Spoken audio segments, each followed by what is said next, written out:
Hello and welcome to the Irish Arsenal GOONER podcast.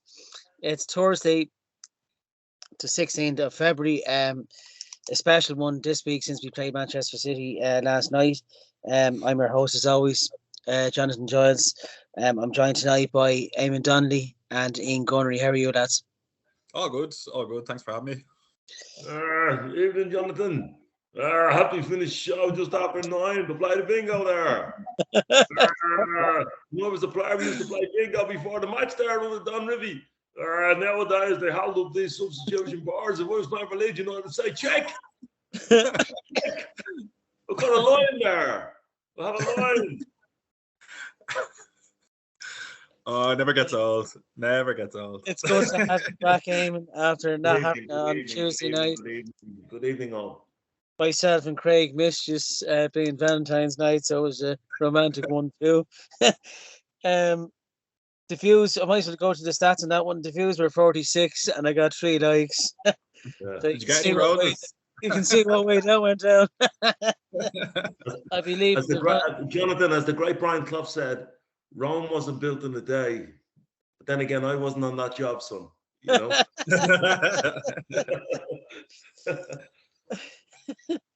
I did put in a quote of Lionel Richie dancing on the ceiling. And that didn't happen either. There's actually a Lionel shop in Finglas called Lionel Richie. Lionel Richie, yeah. Lionel Richie, yeah. Is there? Yeah. There is. Yeah. That actually That's came. brilliant. I'm surprised Right, I got the brilliant. right. It's just proper, you know? I love that that's a thing. Yeah, it is actually Lionel Richie. Yeah, that's right. Yeah, Lionel Richie, yeah. Lionel, if you're listening, yeah. Give us a like and subscribe to the channel. I heard he's not well at the moment, though. He's on the floor.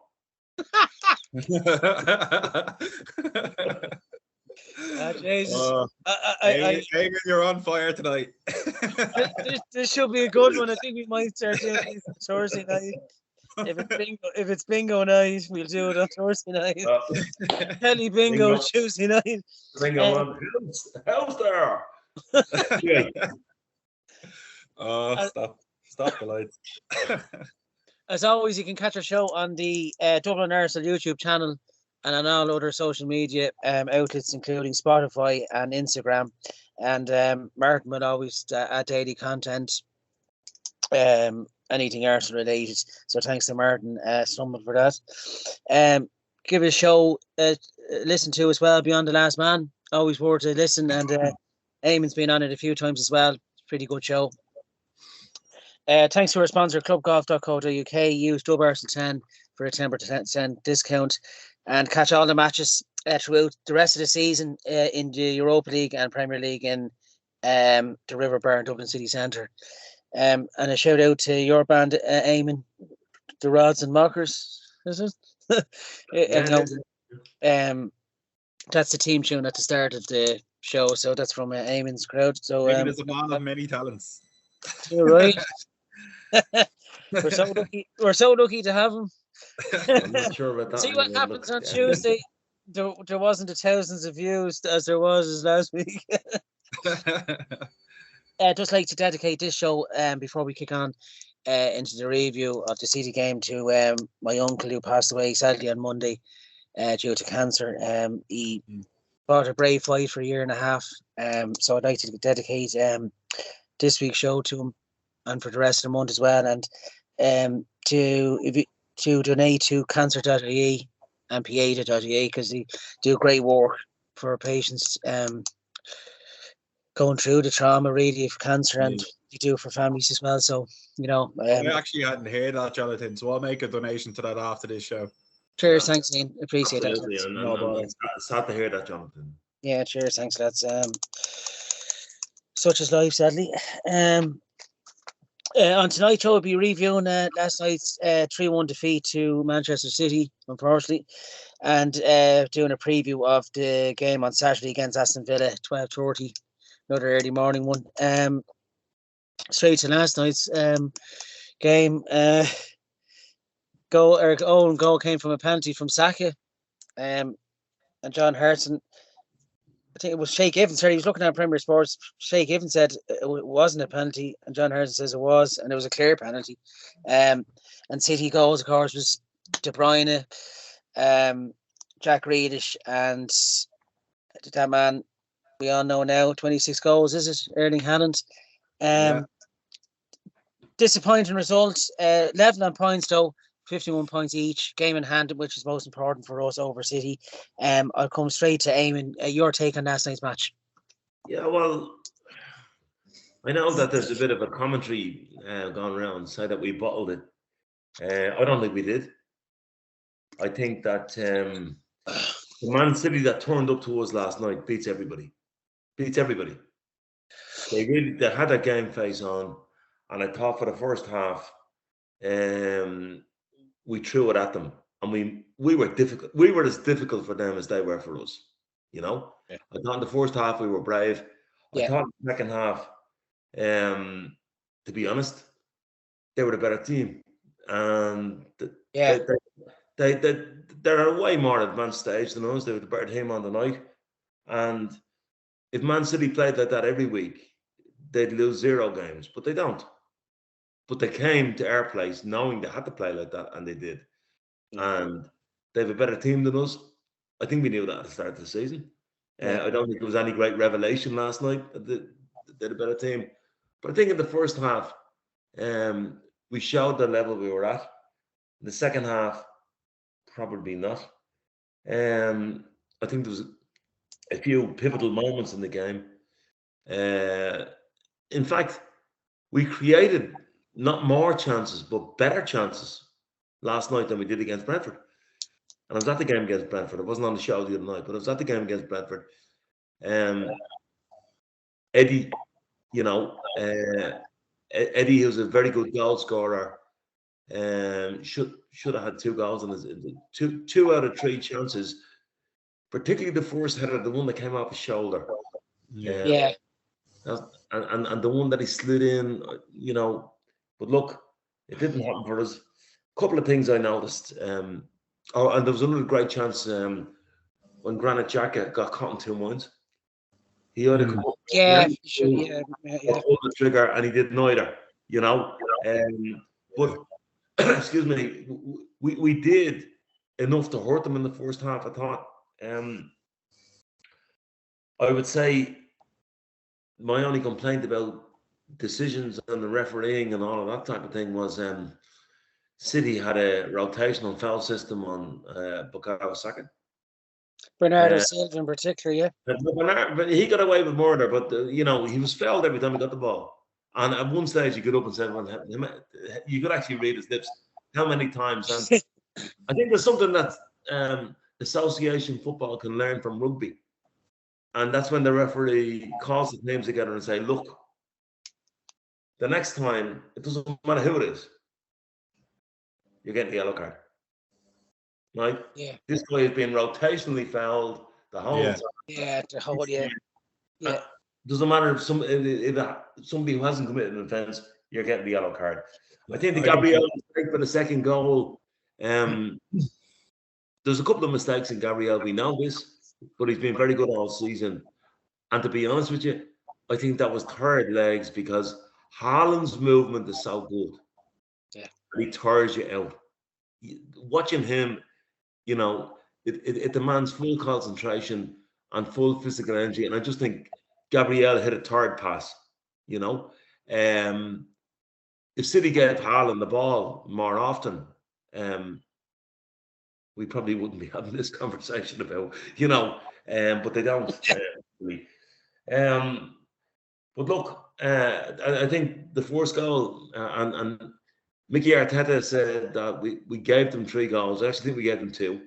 I think the third goal was just a work of art. It was like the old Arsenal, it was absolutely brilliant. Quick photos, yeah. But look, tales of the unexpected. We didn't expect to be having this conversation at the start of the season. And to be honest with you, I just hope that we have enough energy to go away on Saturday and deliver a performance because we need to reset and get going again. We've been in a poor run of form for all sorts of reasons. I don't think we played poorly last night. I just think they came down knowing they had to win the game, and they'd no distractions other than that, and they turned up as the Man City. And when Man City turn up like that, they beat everybody. Do you think Ben White should have started ahead of Tomiyasu? Well, the clamour on this show and all across social media was that it was time to give Ben White a rest. But I'll tell you one thing. I think Tomiyasu did fine. I think it was a mistake for the goal, sure. I think Ben White, had he been in that position, would have done something different. I think he would have tapped the ball out for a throw-in. Yeah. Because he's a natural centre half, you know. Yeah. Tomiyasu was playing the script. Keep the ball in play, get it back to your goalkeeper, get it moving, and he underhit it, and it was a disaster. Brilliant finish, by the way. Yeah. You know, I don't think Gabriel helped Tomiyasu in that situation, because I think he could have dropped deeper to receive a pass that he wouldn't have to go as long back to the goalkeeper. But look, I think Ben White would have tapped that out for Charlie. You know? Yeah. I don't know why. It's when you've got Kyle Walker tracking him back. When you've got his type of pace, I suppose it's in the, you're not given much time to think. Yeah. As well, Eamon, what did you make of with no Partey and Jorginho in midfield? What did you make of his performance? Jorginho did okay. Yeah. Like, there's nobody in Europe that does what Thomas Partey does. So there's no point in saying, well, how do you think somebody did ahead of somebody who there's nobody who does that? Yeah. But I think Jorginho did okay. He got on the ball, he passed the ball around. I think he did okay. Cleared off the line. Clear one off the line. Yeah, well, I mean, you could clear one off the line and then give 40 straight passes. But he couldn't do that. I mean, Jorginho wasn't the problem last night. Actually, the way I'll best put it is, Jorginho was not a problem for us last night, but missing Thomas Partey was. Yeah. And another one as well, Eamon, before I come to you, Ian, sorry. Do you think Gabriel Jesus would have made a difference instead of Eddie against the back line? It's hard to judge, isn't it? No, it's not hard to judge. It's easy to judge. Gabriel Jesus would make a difference against everybody because he's a different type of player. Like, it's not just about the goals you get. Gabriel Jesus is a nuisance. He's an absolute nuisance. He's like one of those blue bottles that you can't get rid of in the summer. They just fly around the kitchen all the time. And Eddie is not that guy. Eddie is not that guy. Never will be. I think Eddie did well. He won as a penalty. I think his runs were decent. He didn't score goals that he should have, and he normally would have. Maybe it was the occasion or whatever, but the two headers that he missed should have been buried, and the one that he slid in could have been buried. But you're talking about a guy who got into those positions 3 times and won as a penalty. So, let's be fair to the lad. Yeah. No, yeah, hats off to him. Ian, what was your take on the match last night? Disappointing result? Disappointing result. I kind of pretty much agree with all that Eamon has said. I try not to kind of repeat kind of similar stuff that was said. I do agree that I think for the first half anyway, I definitely think we were the better team. I think we had the better chances. I do think we're kind of into the second half. We were a creator of our own downfall in a sort of way. Don't get me wrong, not taken away from City. I do think City were the better team in the second half. I personally think we don't help ourselves when we're passing it around the defence so much. I think for a team like City that are going to pounce on the slightest mistake that you make, I think it was asking for trouble. I think defensively, I don't think we really had a poor game. I just think they just didn't do the simple balls right, if that makes sense. I think, to be honest, I know you were saying there about Jesus and Nketiah, and I think Eamon kind of hit the nail on the head there as well. I think it's we can't really compare the two. They're two completely different players. They bring two completely different kind of styles. I think for a game like this, it's just unlucky.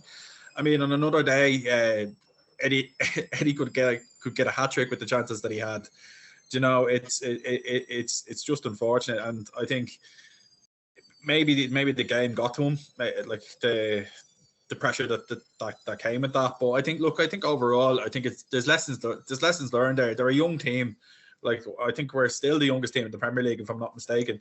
So I mean, like that there's going to be naivety there, and there's going to be mistakes made. And I think, look, don't get me wrong, I was annoyed at the mistake Tommy Asu made for the first goal, but in fairness, he made up for it. Yeah, I think he had a great game after that. I think it kind of woke him up a bit, and I think he held his own for the best part of the game after that. But I think it's unfortunate, because I think the game was there for the taking.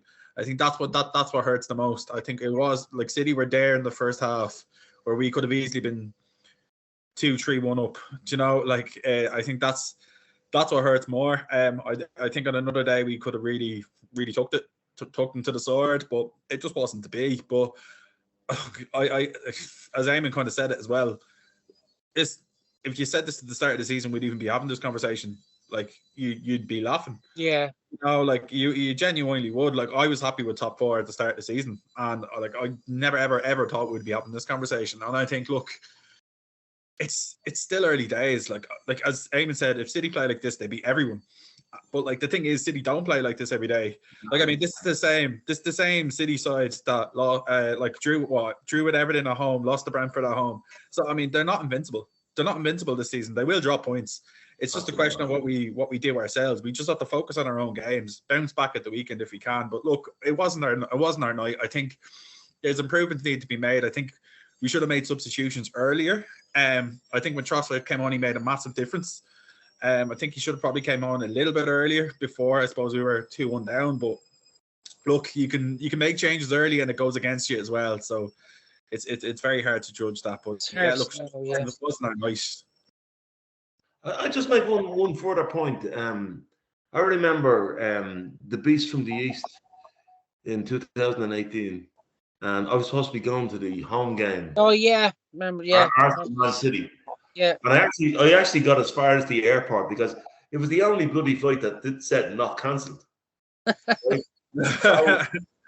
I risked life and limb on behalf of you all. When I get out to the airport, it just said cancelled, right? And I came home and I watched the game on TV, and we were 2-0 down after 15 minutes, and totally outplayed. Aubameyang then missed the penalty when we were 3-0 down, and we lost the game 3-0, right? And at that stage, we were a team that was clinging on to Champions League, top 4, right? And I'm saying the gap that was there at that time and the gap that's there now, it's completely different. We played at their level in the first half, and as Ian says, probably should have been ahead. We got killed by a couple of sucker punches by a team who was better than any other team in the planet when they played like that. And last night they came and played the way they had to play. That's not to say they play like that every week, because Saint Pep free of all sin, who, you know, yeah, right. He's obsessed with winning the Champions League. And I always go back to what Kenny Cunningham said at this moment in time in the football club. Kenny Cunningham said, at this moment in time in the football club, Kenny Cunningham said, if Arsenal can stay on City's coattails when the Champions League resumes, we have a free shot. So let's not all go into meltdown. I think Saturday's game is more important, really. You know, I agree. Pep actually made a good comment in the post-match interview. It's not now whether the title is won or lost. It's the last 10 games. You know, that's when that's when it kicks in. And we played April the 26th. I think that's a Wednesday as well. Yeah. At the Yeti, that will be with 6 games left at that stage, and your next game. One talking point I want to run by you two guys, see what you kind of think on it. Not that I really think it would have made a difference, but when that penalty happened with Nekatia and their goalkeeper Flores yellow card, do you think that should have been a second yellow? Like, yeah, it's a foul there. I have a view on that, Ian, and my view was this. It was 50-50 whether or not it was a penalty. Yeah, that is It was true. never going to be a penalty and a second yellow card. It was either going to be nothing or just a penalty. Because, and I think Anthony Taylor is actually a good referee. You know, no referee in the world would have given a second yellow card for that. Yeah, because in fairness, the VAR looked at it. Taylor's instinct was to give a penalty. He was never going to give a second yellow card. But if you wanted to put Arsenal glasses on, you could say there was a case for it. But what annoyed me more about yellow cards was that Bernardo Silva got away with 4. And every time Bukayo Saka got the ball, he got kicked. I think what annoyed me was like Saka was getting kicked around the pitch and like they were getting away with it, and then we weren't taking a throw in like quick enough, and we were getting yellow cards for that. And I was like, absolutely. what? Absolutely. The amount of time wasted that is almost disgusting as well. Yeah, but I just think that you know, we're a work in progress. Definitely, we don't rotationally foul teams. Like I was saying in the club last night, kick De Bruyne, kick Jack Grealish, kick him, right? The way they do it to you, and the chorus I heard around me was, "Oh, but we'll get yellow cards for that." I don't think that's the case. I think if we establish ourselves as a team that's clever, you know, and do rotational fouling. But look, we're a work in progress. Let's not be too down on the lads. No, I agree. It certainly wasn't for lack of effort last night, for sure. Oh yeah, no, without question. I think, being honest with you, I think this game was scheduled for October originally, and that would have been on the back of Spurs, Liverpool, and Leeds wins. I think that would have been a very different game come October. I think, you know, there's never a good time to play City, though. To be honest, there's not. With the team that they have, they'll always be up for it. I still think the way it dropped, you know, might have had something to do with it. You know, but we were 8 points clear up to 2 or 3 weeks ago, up to the United game or after the United game, wasn't it? And we've after losing all damn points now, and City have come back at us now. Well, I suppose the way I even say that, though, we're as Eamon said and Arteta said, is we're ahead of the project, maybe. Yeah, definitely, you know. But there's an 11 there. What I saw tonight and over the last 20 odd games, that there's an 11 there that's worthy of challenging for the title. There's probably 13 or 14, I think, but there's not 18. No, you know? Definitely. There's not enough depth. Trossard and Ben White plus the 11, plus the and Partey. Actually, I wanted your opinions. Actually, I asked Craig this the other night. Your opinion on Trossard since his move. I think he's settling quite well, hasn't he? I think he's been excellent. Yeah. I think he's been the best. I had a good look at him.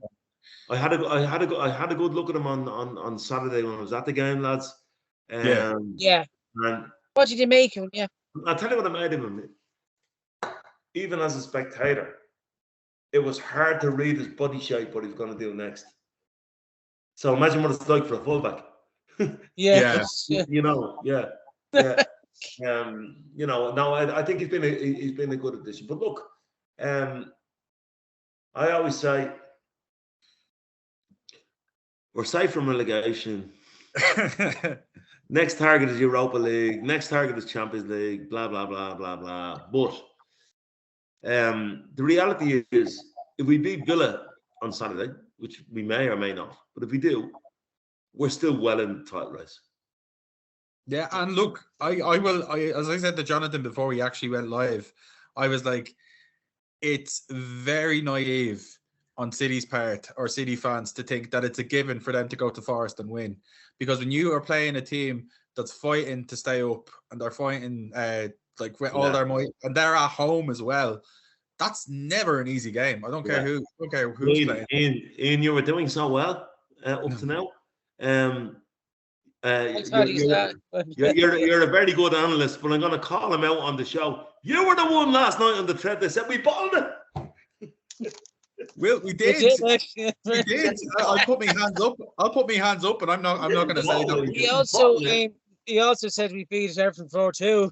That didn't happen. No, we didn't bottle it. We No, didn't bottle it. Yeah. We didn't bottle it. We ran into a Man City team that would beat any team in the world when they turn up like that. When they play like that. If I can give it like a reason why I said we bottled it, was the reason behind it is we were a method of our own downfall, where I feel we handed it to City. Like, I think City didn't have to earn it. So in a way, that's where I kind of got it from. Don't think we bottled the league, but I think we bottled that match. So I think you were insinuating in that we had no moral courage. And when you have no moral courage, you don't win. Yeah. I think Pep really wanted to win that match as well because of the Arteta. You know, he is. I think he's afraid of us as serious contenders to them. You know. Oh yeah. There's a fear factor. Yeah, absolutely. Guardiola has gone into total propaganda mode because we are. Everybody knows we're the bloody threat now. You know. Yeah. But let's all just wrap up this conversation on the Man City game. Your man of the match, Eamon. And then before we do that, by collectively saying on the count of 3, 1, 2, 3. So frustrating, Henry. Put a sock in a Barlow. Put a sock in it, Barlow. No, my man of the match. Our New York GOONER, Brian, spent hours and hours wondering what Tim was saying. He says, I have no clue what you're on. Brian, if you're listening, mate.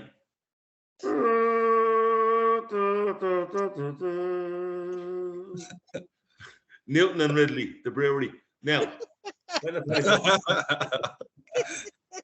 the match. He's pulling his hair out as we speak. I'm trying. Man of the match for me, and for one incident, and one incident alone, was Bukayo Saka. Because that no marking goal, Ederson kept pointing him, put it there, put it there. And he went up and he put it there. Yeah. And he made a mug of the goalkeeper. And that to me showed a great strength of character, you know.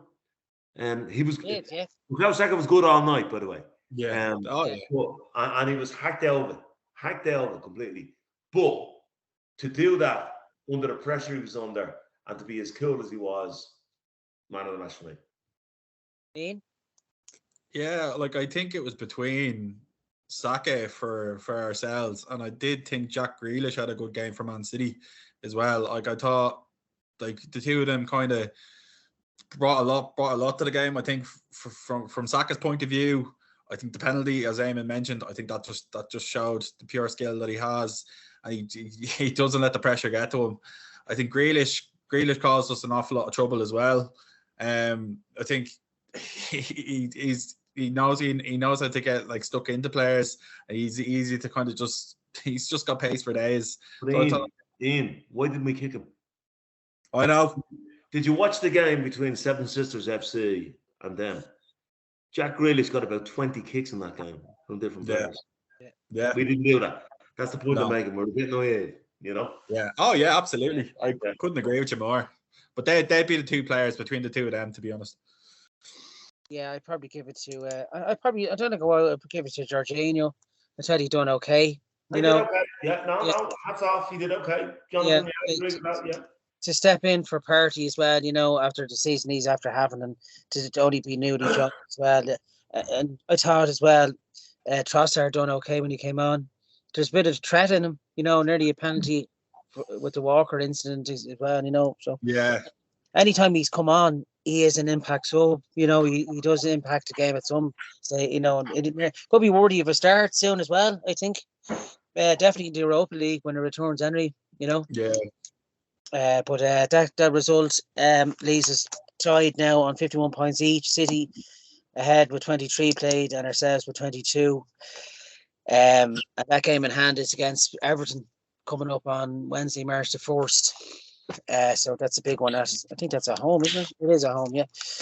So that's a big one for us. But we're still in it. And we move on to Saturday's game against Aston Villa, against our old manager, Unai Emery. Villa lie 11th on 28 points. They've done okay since he gone there, but they've lost their last two games, 4-2 against Leicester a couple of weeks ago at home.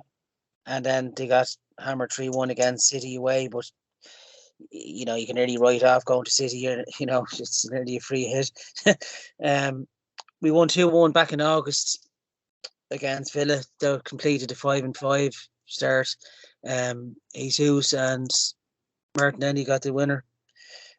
Coming up against our own goalkeeper as well, Martinez, who it could be one of them days. 12:30 kickoffs I hate.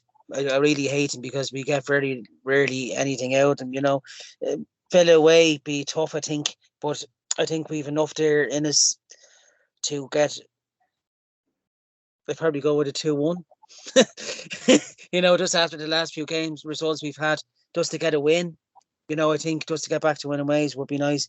I'll come to you, Eamon, again. How do you see the game going Saturday?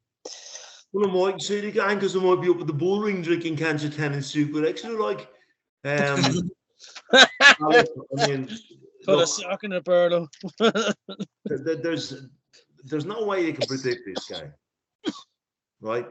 There's no way you can predict it because it depends on how much Arsenal have in the tank after last night, right? It's a banana skin because Arsenal could turn up with only half their energy. And I would understand if that happened, right? On the other hand, Arsenal could turn up and say, let's throw everything at this game and then we've a week's rest. You know? Villa you can score against Villa. Now, when you say, Jonathan, they went up to Man City and got hammered, they actually didn't. They were 3-0 down in half time, but if you watch the second half of that game, they caused City serious problems. And if they had scored a second goal, the way the game was going, that you'd even be thinking they could score a third. They can play, Villa can. They've done well under Emery, but I think Emery's teams, the way he sets them up, are better away from home than home. Villa are at home, yeah. Yeah, no, I think Emery's teams, the way he sets them up, are better away from home. Oh, they're better away from home, yeah, absolutely. Home, yeah. So I'd be hopeful that we can go up and do a number on them, you know? Yeah. Even though Jonathan has gone here. Jonathan, where are you? Yeah, you don't know what to expect. Yeah. I think, look, while we're getting Jonathan back, I think predictions for the match for the game ahead. I'd rather not make the predictions considering how good my predictions have gone in the past. So I think, to be honest, look, just win the game. Doesn't matter what the frickin' scoreline is, just win the game. I think that's what. Let's go 1-0 to the Arsenal side. Yeah, 1-0. I would take that happily. Yeah. You can hear me again, can you? Yeah, I can hear you, Jonathan. Yeah. Sorry, I'll take it 1-0. I'll, you know, just get back to winning ways. You know, after the last, like you were at the game Saturday, were you? Aiming to Brentford.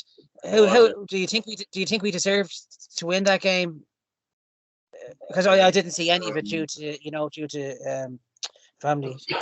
No, look, I know we did. This game was covered on the Tuesday podcast. I think Brentford over the 90 minutes deserved something out of the game, right? But what I will say is this: when you're at a game, you feel the tempo of it. When we scored, it sucked the life out of Brentford. They petered out. There were no threat. And then we were subject to a dodgy free kick, 2 offsides and an infringement. Like, I don't think Brentford were going to equalise. That's the point. And let's not break over old coals. I actually think Brentford had their best shot at it in the first half. And the way I put it in the pub on the night, because there was a good few of us over there, they scored at a time when they weren't asking us questions. Yeah. They asked us loads of questions in the first half. But I just want to again draw a reference to Arsblock, who put the greatest description I've ever seen on the whole Lee Mason thing. And I don't know whether this was covered on Tuesday night. He basically said, there's two guys sitting in the VAR, and one of them decides not to draw a line to check an offside. That's a bit like coming in a plane to land, and the pilot doesn't put on the landing gear. Wouldn't you think the co-pilot might say, listen, pal, I'm in this plane too. Would you not stick on the landing gear? You know, I mean, and he was making the point that this is not just human error. This is worse than that. Yeah, I agree. And I have to say, the whole Premier League thing, all of the officials, for some reason, are from the northwest of England. There are no London referees in the Premiership. Yeah. It's bizarre. 1/5 of the population, and there's not a London referee in the Premiership. So I think, like, I don't want to have sour grapes here, and I'm not making excuses for results that's gone against us, but I think, like, VAR tends to go against us more than most teams. Well, the Martinelli one, we've got 2 apologies from VAR so far this season. It doesn't put points on the board, though. So frustrating. No, we got 2 apologies from VAR. So, like, the point I'm making is, Jesus, could you not do the job right? Yeah. Yeah, but, like, how many apologies does it take for you to do your job correctly? And I think, to be honest with you, look, take off my Arsenal hat as such, yeah. Take off my Arsenal glasses. Take off my Arsenal glasses. I'd say to you this. We got a soft penalty last night that I don't think, and I think that was a knee-jerk reaction to what happened on Saturday. Yeah, probably. I kind of said that. If that penalty was given against us, we'd be going bonkers, because the contact with Eddie was after he played the ball. Yeah. Yeah, you could see Ederson meant it as well. You know, to be fair, when I first seen that, I thought they were arguing whether the ball crossed the line or not. Eddie went off to celebrate. But if you looked at it closely, he thought the ball was on across the line. Or I think Kevin was saying Zaka thought it was a corner. But you know when you know that's that penalty was like a very bizarre penalty to be given. None of the Arsenal players looked for it. Yeah, that they all thought it was a corner. They were actually complaining for a corner. Yeah, exactly. They weren't even complaining for the penalty. It was well seen, though, in fairness, by Taylor, you know, because he was right in the eye line of it, you know, and I think he's a consistent. But you see, the penalty rule is a weird rule. It was a foul for sure, because if you're in the middle of the field and you kick the ball away and somebody body checks you, it's a foul. But when you've made your shot on goal and then you're fouled, I actually think here's something mad now. Just throw it out there. Yeah. It could have been not a penalty and a second yellow card. Do you know what I mean? Yeah. If it wasn't a penalty, it would have been a red card. So maybe, he's definitely committed an offence, but it was after the ball was kicked. You know. Anyway, look. It's a bizarre. Yeah, look. In the end, it made it exciting up to sadly the beginning of the second half. We just didn't get going really, and City. Okay, to be honest, the first half came when the momentum was really with us, you know. But look, I would have taken a draw at that stage. To be honest, I would have taken a 1-0. But look, I'm going to say one more thing, right? You can always judge by the fans in the stadium, because they're not mugs. Arsenal were cheered off the pitch last night because the fans knew they gave everything. Yeah, and they ran into They ran into a Man City team who turned up as Man City. Right? They didn't turn up as half a Man City. the way they played at home against Everton or Brentford. They turned up because they knew if they didn't turn up, their league was gone. So we just weren't good enough to deal with that. And I think that's okay. And I was saying to the lads before the game, do you know what? If we were in 5th place, looking to get 4th, which is what we all expected. Yeah. Right? We'd be kind of writing those 3 points off. Saying, well, we're playing Man City. We're not going to get any points. You know? Yeah. Look, move on. Drive on, Johnny. Great. And it's on to,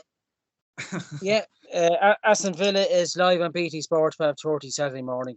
It's the next one, and here's the 3 points.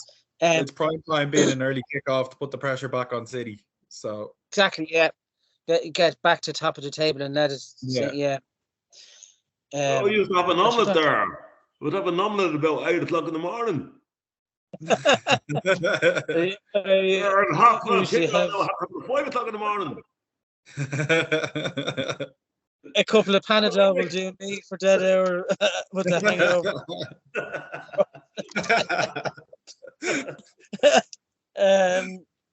Is there anything Arsenal related, lads, that you'd like to bring up? There is something I want to say. Anybody who knows me would know that I have 4 Arsenal heroes. Mm-hmm. Charlie George, Peter Storey, Dennis Bergkamp, and the great Liam Brady. And on Monday night, there was a documentary on about Liam Brady, and it brought a tear to my eye. So anybody who doesn't know how good Liam Brady was, Arsenal fans, I appeal to you. Watch that documentary. Yeah. Excellent watch. And I want to put it in the context, Jonathan, because when Liam broke my heart and left us in 1980, he wanted to test himself against the best in the world. And at that time, Serie A was the best in the world. And they could only have 2 foreign players. That's all they were allowed. Or sorry, 1 foreign player. They extended it to 2 in 1982. And Liam went over at a time when lots of other players from the English league went over and they failed miserably. And Liam's first thing was to learn the language. And if you watch the documentary, you'll see he's talking to Marco Tardelli in fluent Italian. Yeah. He's talking to Claudio Gentili in fluent Italian, you know. And it's just an absolutely brilliant documentary. And for all Irish football fans who wondered how Liam's international career petered out, he reads out a letter he got from Jack Charlton, a handwritten letter. And it's the most moving thing of all time. It really is. Yeah, you know, I thought he fell out, but they did. Yeah. Jack Charlton knew that he hurt Liam. Yeah. And he wrote him a handwritten letter. And there was a tear in Liam's eye reading it out.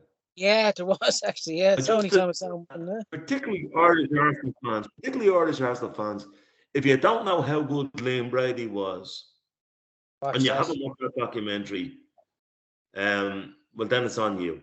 You need to watch it. It's an excellent watch. It is. And if you don't, I'm going to go all Sylvester Stallone here. You're a disease, and I'm the cure. I tell you one thing. That beer and Moretti's go tonight, Eamon. It's right.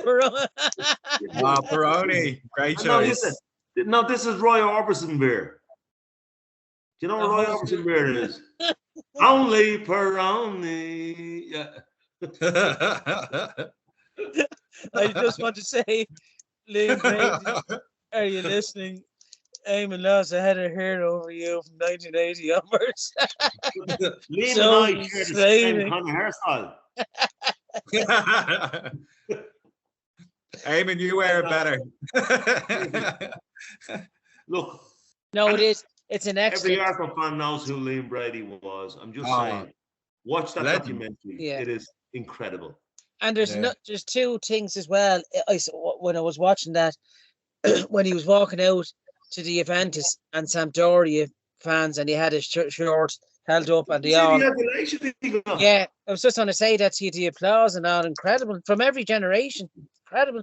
He's been brought down, through generation. One of the fellas he was being served in a shop, a vinyl shop, and he says, the worst thing was Liam Brady leaving Juventus. It wasn't the same when he left that next season. That's incredible, isn't it? There was another man on it, by the way. Did anybody see it? As I say. Oh, yeah. David O'Leary. I was devastated to see him go. But I wanted him to do well. And I told him, you're on with it. You're on with it. Yeah, it's a great watch. It was a great watch. And I want to, as well, before we go tonight as well, the League of Ireland's back on tomorrow night, Cork City v Bows. Yeah, I'm actually going to Shelbourne versus Drogheda tomorrow night. As I said, Bows. I was waiting for that. I was waiting. As soon as I said it, I said I'd give him 3 seconds. I love all this tension, the rivalry within rivalry. Yeah. I'll know there'll be a message put into the group chat after this. Jonathan, just for the viewers, I love Bows. And I respect the fact that Ian loves Southside Shelbourne. That's okay. I love Bows. Yeah, I'm going to their next match next Friday night, actually. Listen, at least it's not Rovers. Nothing wrong with Rovers. I refuse to recognise that vocabulary that you're using there. Fair. Yeah, I have to say, it's been another good show, special one this week, just because we played City, and it was just to get Eamon back on for his own show here. I liked, actually, before we go, last week, I liked the comment that was left by a certain household name in Coronation Street, Ken Barlow. I really enjoyed seeing him. A lifelong hero of mine. He said. When I looked at it, I says, the first thing I said, Ken Barlow, hang on a minute. Beautifully scripted. He's actually put a death threat on me. He's told me, has Ken, this is a cessation notice. Stop using my line. Ken, if you're listening, it's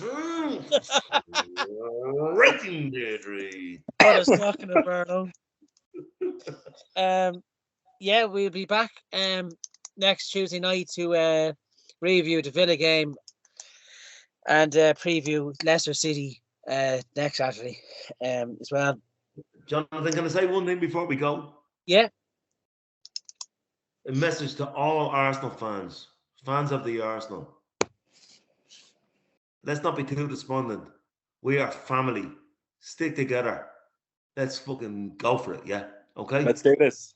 Just like to give a shout out as well to justarsenal.com.